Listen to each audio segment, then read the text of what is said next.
Welcome, everyone. This is going to be episode 3 of our Bay Area / Grocery Dynasty League podcast interviews. Today, I have with me Phil, his team name also known as Pegging Them Softly. Say hi, Phil. Yep, Pegging Them Softly. That's me. Probably the most interesting team name we have. Sorry for the little bit of a delay on the video. I caught a cold and didn't want to record sounding all congested.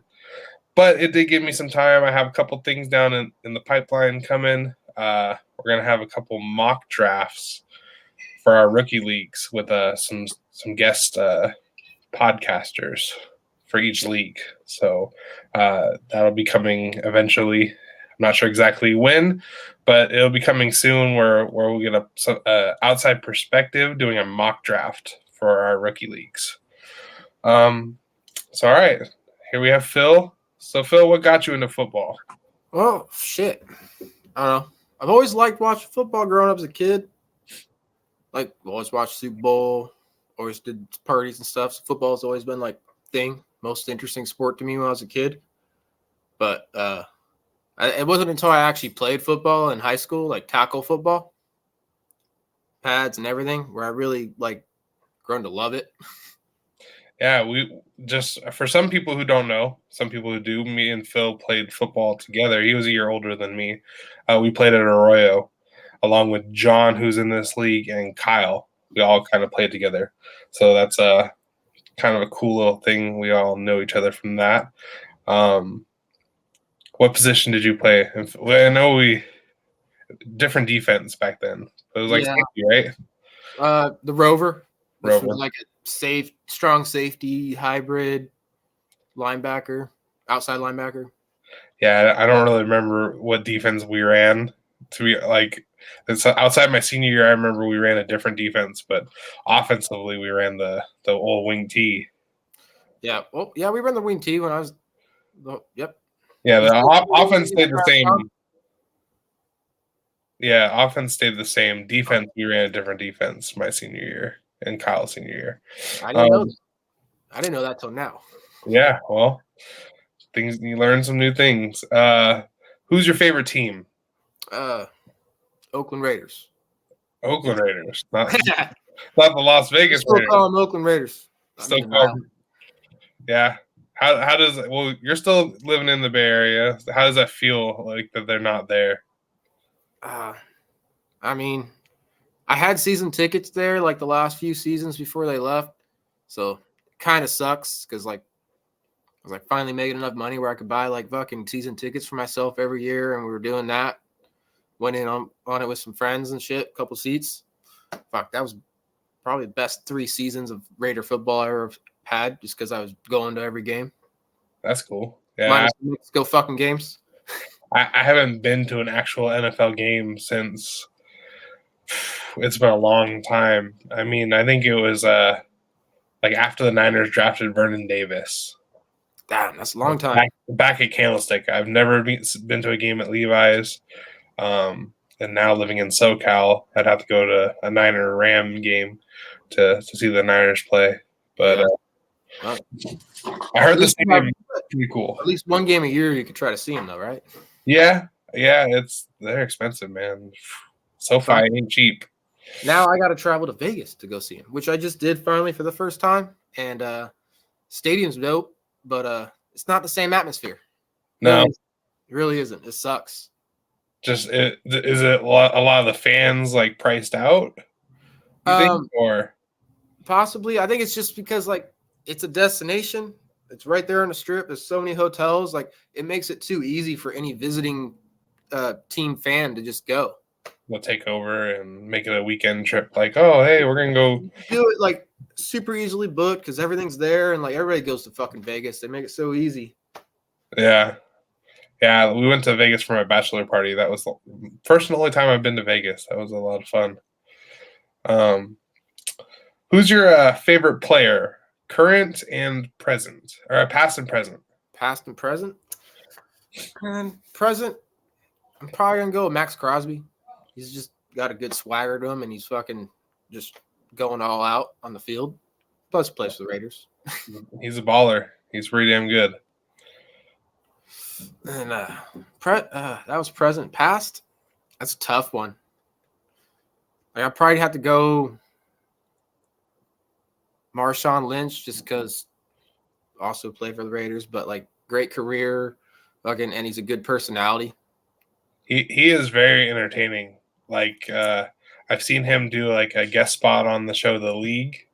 Oh, yeah. That was really funny when they kind of made fun of him not getting the ball at the 1 yard line. Yep. And also like we kind of watched early in the year, it was like it's called Stars on Mars or something, and he was on it, and he was the only reason I was watching the show. We never finished it because we watched it like not live every like when it aired, but he was entertaining as hell. Like just listening to him talk is funny.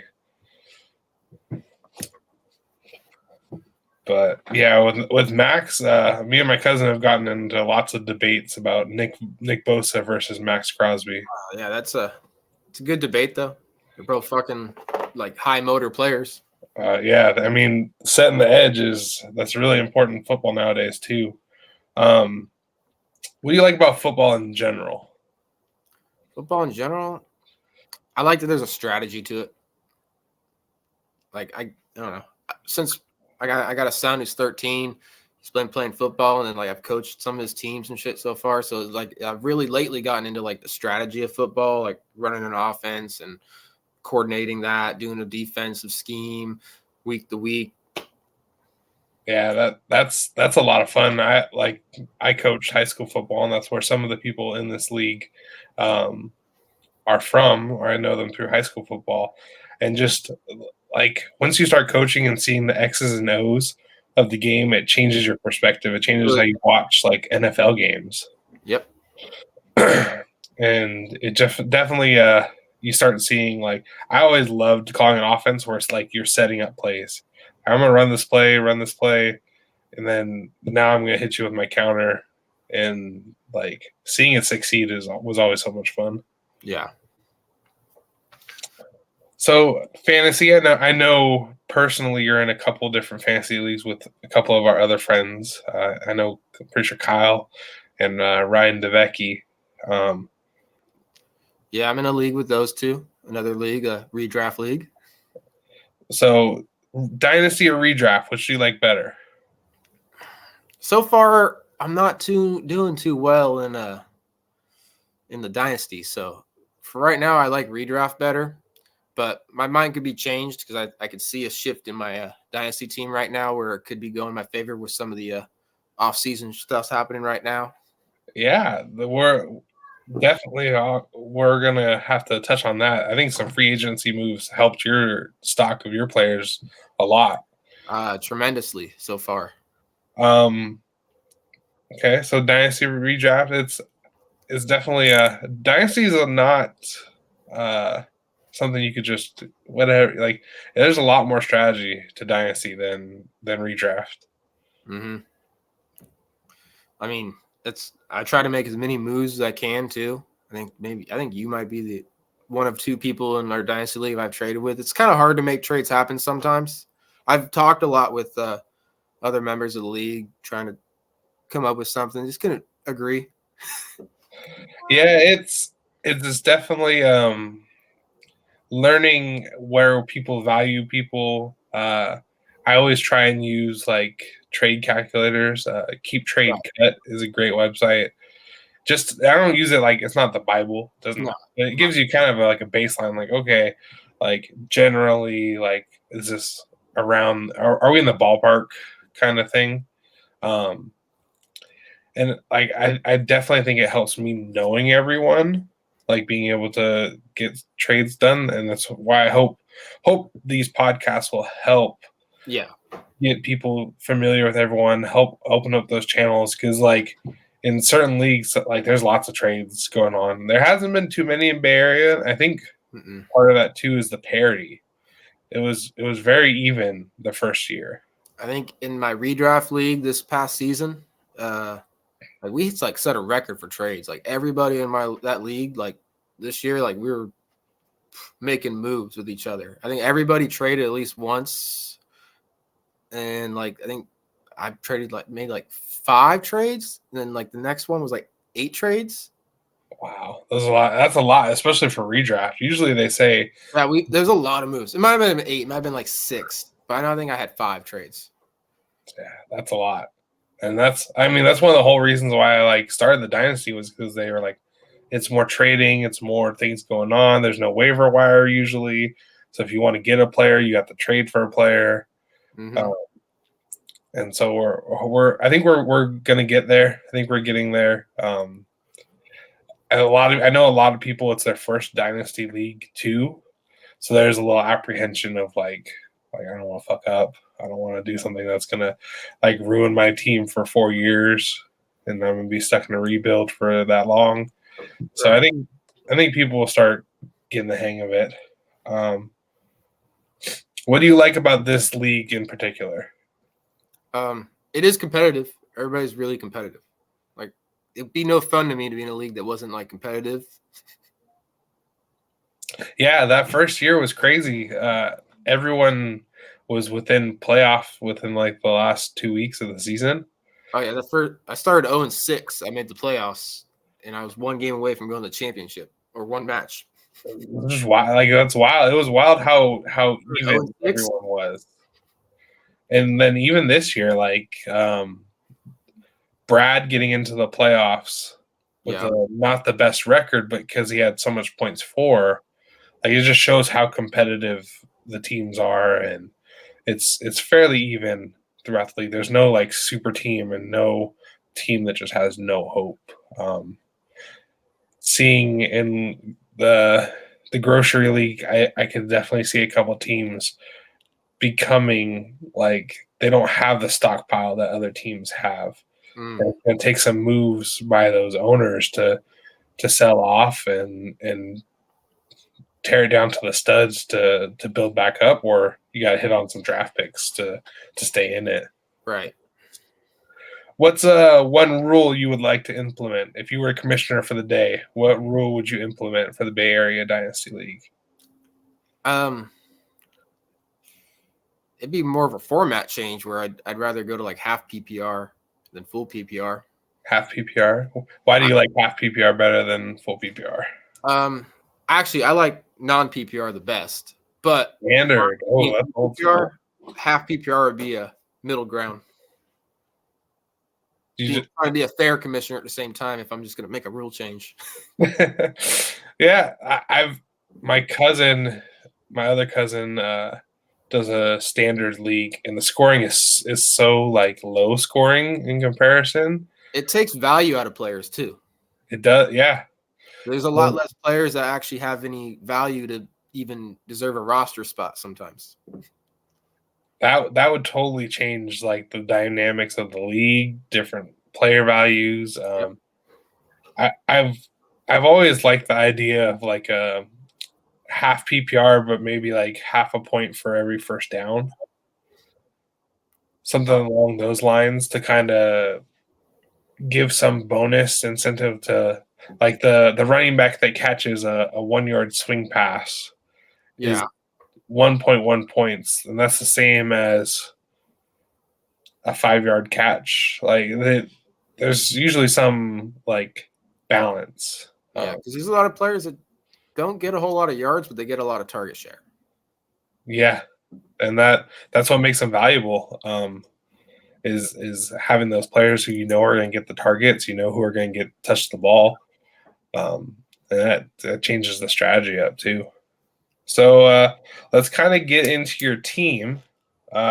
We spoke on it. Year 1, you were third place. You came in third. I did. And we kind of talked about out of nowhere the 0-6 start, and right. You told everyone in the chats, you're like, "Don't worry, I'm gonna make it work." And hey, I backed it up. Damned if you did. I didn't do it this year though. Yeah, it happens. So this year you went 3-11, 8th place, but you did win the consolation bracket. I did, and that has some cash incentives. That's always nice. Mm-hmm. And it also kind of maybe shows like, okay, like there's stuff to build on. There's stuff to grow. Yeah, I got players that seem to like to turn it on in the second half of the season more so. That's sometimes that's better. Like It'll be better if I can get a better start, but if I got to always come from behind, it makes it hard. Yeah, having like a first round bye is always nice because then it's just one less chance for randomness to happen. Right.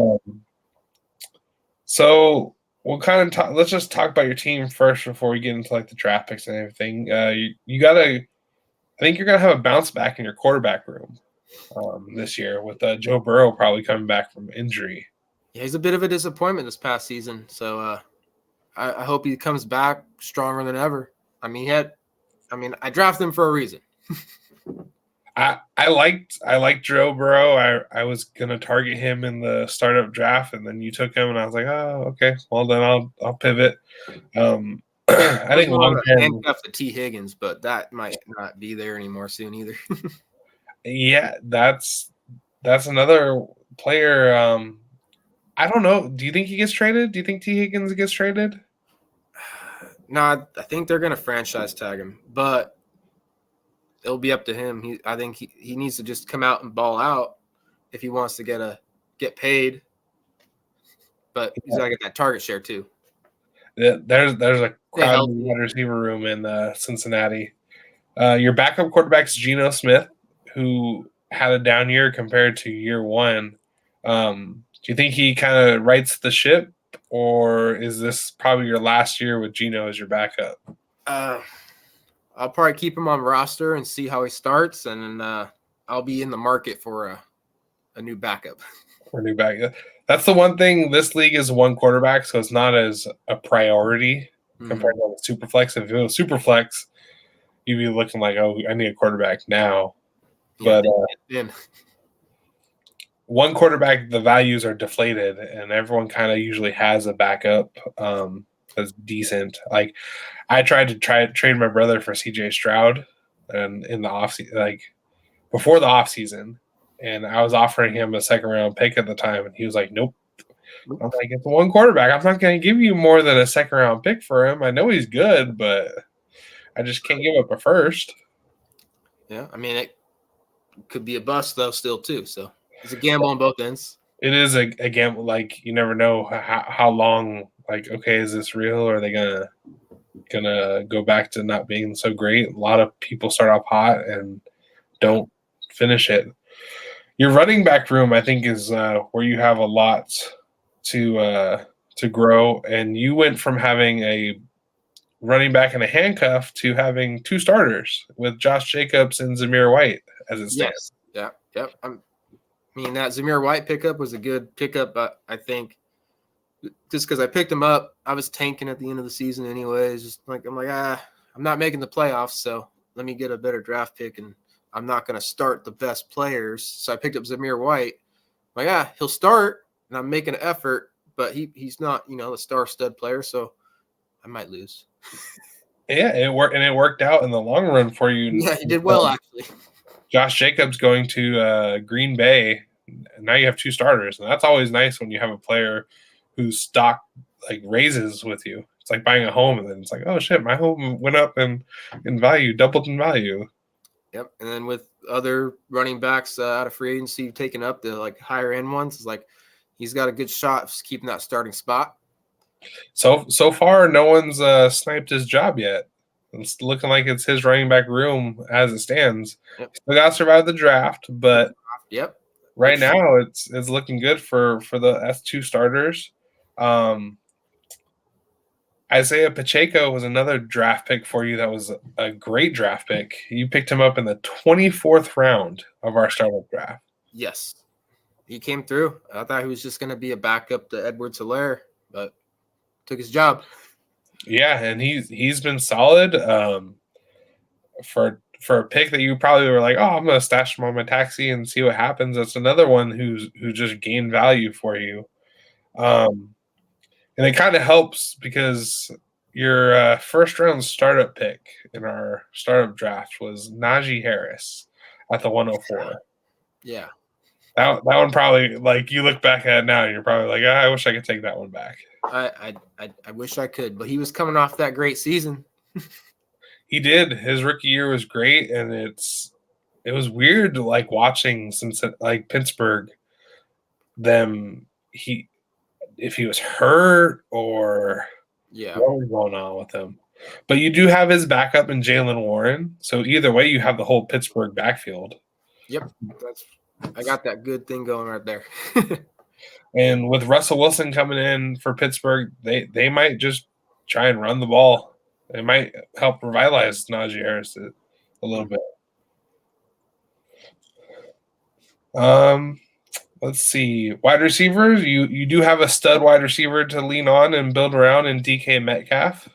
Yeah, I think he's been a little less than what I'd expect the last 2 seasons, but he'll turn it on, I think. And that's another stack you have with Geno and DK. So if they do have a favorable matchup, you can always play both of them and see how that works. We kind of talked about T. Higgins a little bit, and do you want to see him stay in Cincinnati, or do you want to see him go to a new team? And I want to see him go to a new team because he's a wide receiver 1 playing the 2 spot in Cincy. Yeah. Definitely. I think there's a lot of opportunity. I saw something where, like, Carolina maybe was going to try and trade for him, or even, like, when Patrick Mahomes restructured his contract and freed up like $25 million, everyone was like, "Oh, like, is he going to? They're going to try and go for T. Higgins and Kansas City. They could use a wide receiver 1." Would he be smart to try to trade for him? That would be deadly. That would be scary for the rest of the league. Also, you have Chris Godwin, who's had a good year 2 years ago. Yes. I think last year. Let's see, what did he put up? He was pretty good though. Pretty good. Let's see. Okay. He was wide receiver 29 last year, and he was 19 the year before that. Yeah. So, but he's still young, like 28, still good age. 2 years left. Another year with Baker probably will help out, get some more reps together, more knowing what everyone wants to do, and he's a solid. Like, if he's your third wide receiver, like, there's nothing wrong with that. He is very solid for 3 there, I think. And then, like you said, brought up Baker. Baker might be having a comeback career here, so that could be good for Chris. A resurgence. And then you do have two young wide receivers in Jaden Reed and Josh Downs, who I think both had a pretty good rookie year, and those are good solid pieces to help build around in that wide receiver room. Oh yeah, they were pretty solid picks. I would say so. I kind of swung from the hip on him. I wasn't too sure about Reed when I drafted him. Yeah, you nailed those picks. It was Josh Downs was at the 205 and Jaden Reed was at the 208. Both solid players. I think with how our format is, with you starting with 3 wide receivers and 2 flex, wide receivers only hold their value because you could start so many.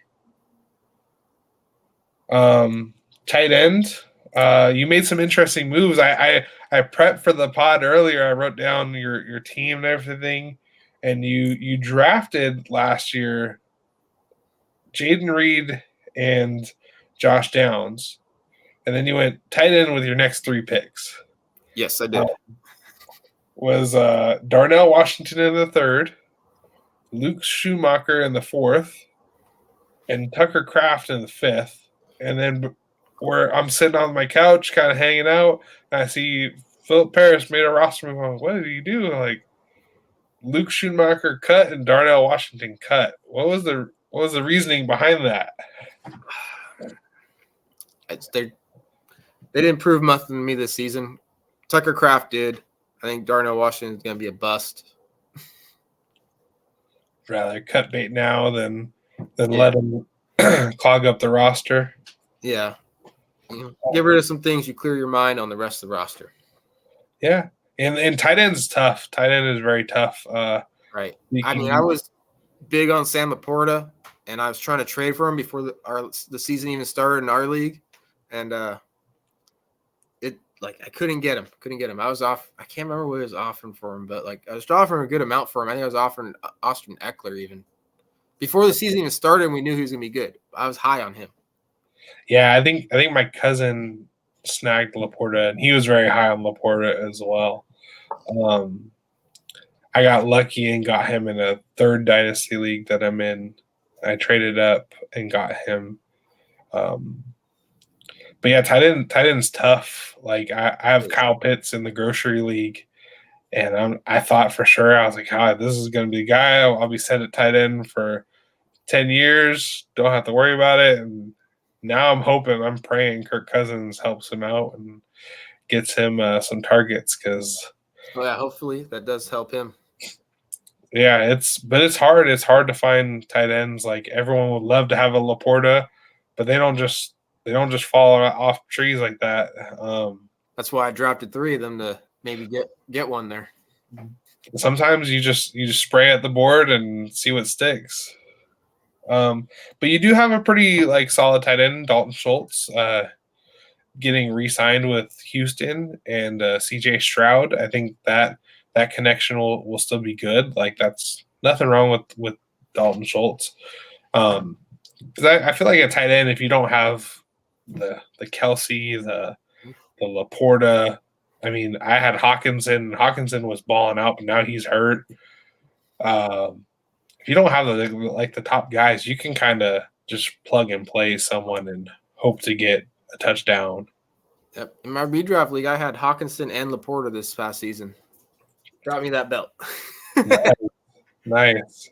That's they were killing it. They were killing it, and I think I saw in one of the redraft leagues I was in, Travis Kelce went in the first round, and it was just he ended up not really being himself. But his tight end's just tough. Tight end's a wasteland of players, and if you don't have one of the top couple guys, even a George Kittle, who was supposed to be really good, and then he had games where he would just disappear. Yeah. Then another one you have is Cole Kmet, the Bears tight end. I think that's another up and comer one who can hopefully be a solid piece for you in your tight end room. Yeah, I like him. He's young. I don't know about Fields though. I think he's been held back by Fields. I don't think Fields is he's a running quarterback, not much pocket presence. Well, do you think the Bears trade Fields, or you think they draft Caleb Williams? What do you think they do with that? They're going to draft Caleb Williams regardless, I think. And I don't know if they're going to try to trade him or they're just going to release Fields because they seem like they can't get anything that they want for him, or they might end up just trying to keep him if they can afford it. Hopefully with Williams, rookie quarterbacks love their tight ends.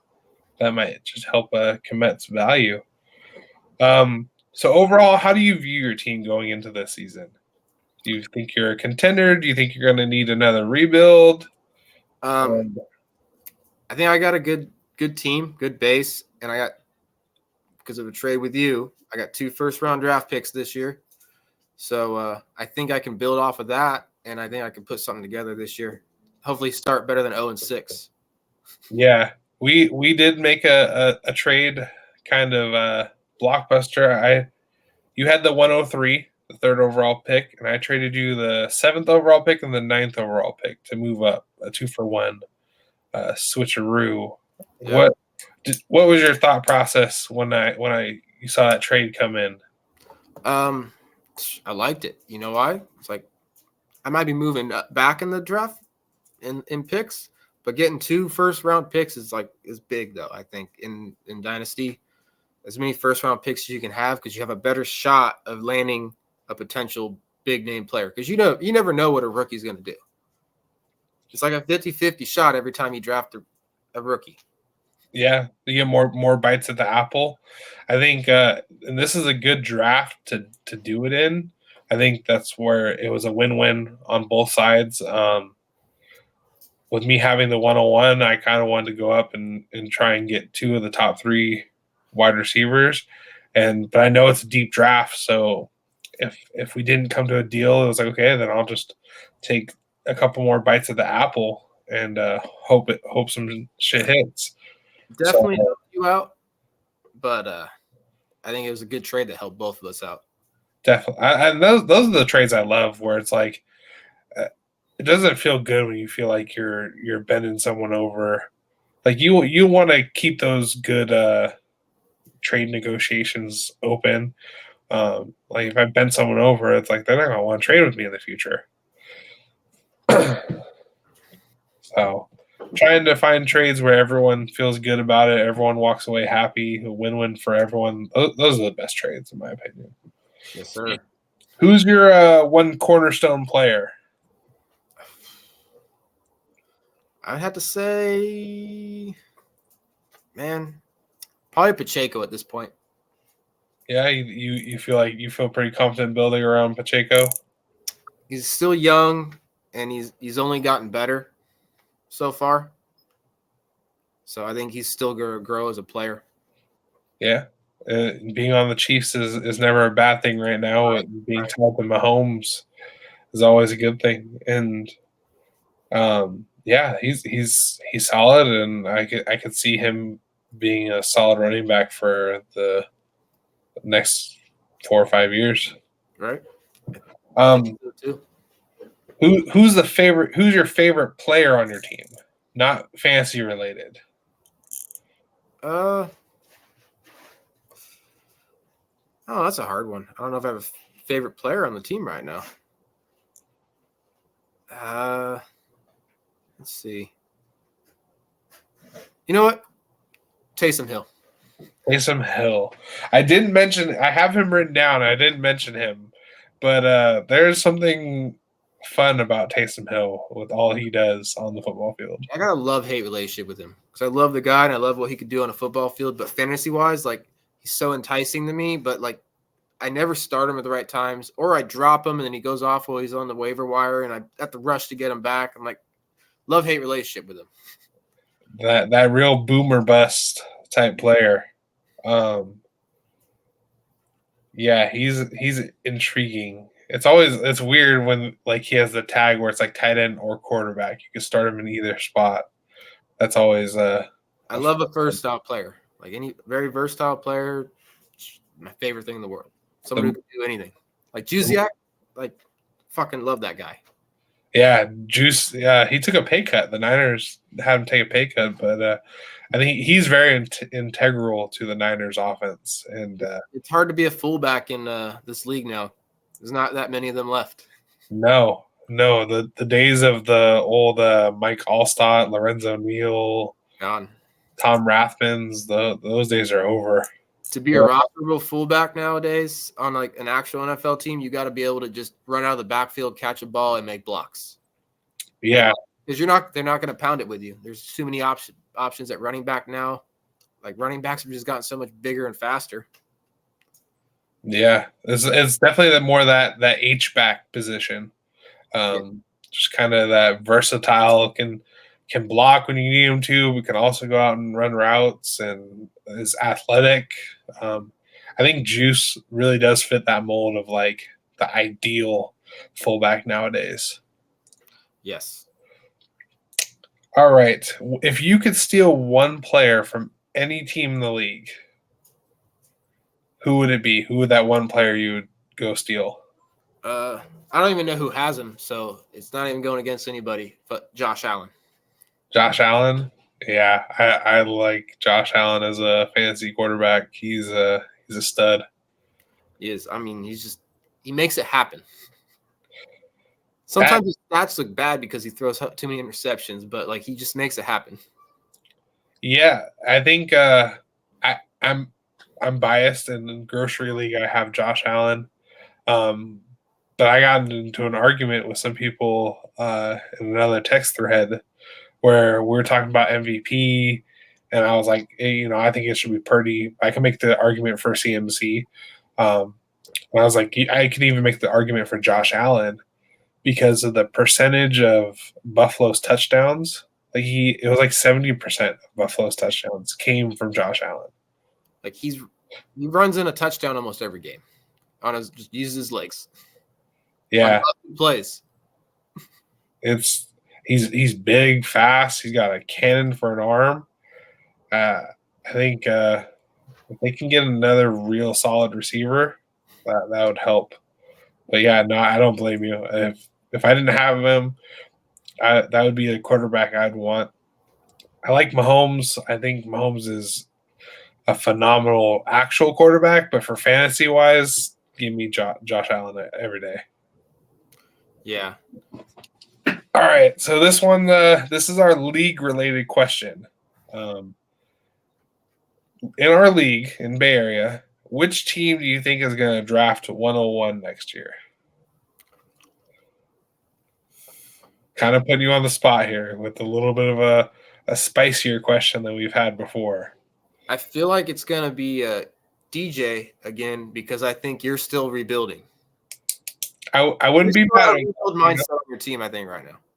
I wouldn't be mad about that. I'm hopefully gonna load up and go for it this year. I think this last year I did a phenomenal tank job because me and Kyle were going neck and neck trying to tank it out for the 101. I was thinking about doing that. I was trying to stay with you guys there. No, that's the thing. Like I fire sailed. I sold everyone I could. I traded away Mike Williams, Stephon Diggs, Alexander Madison, anyone that had value. I was just trying to ship them off for draft picks. And I think even at one point we were talking about like you were like, I'm not a buyer right now. I'm kind of view myself as a rebuilder too. But that put me in a position where I had all these players that I knew I wasn't going to keep. So I was able to dump them. And like I was starting Kyle Juszczyk at running back because why not? I had the spaces and I had the draft picks for the future. So yeah, okay. 101. I haven't looked at the next draft class, so I don't know who I'd be trying to take at 101. But last question. It'll be a non-league football related question.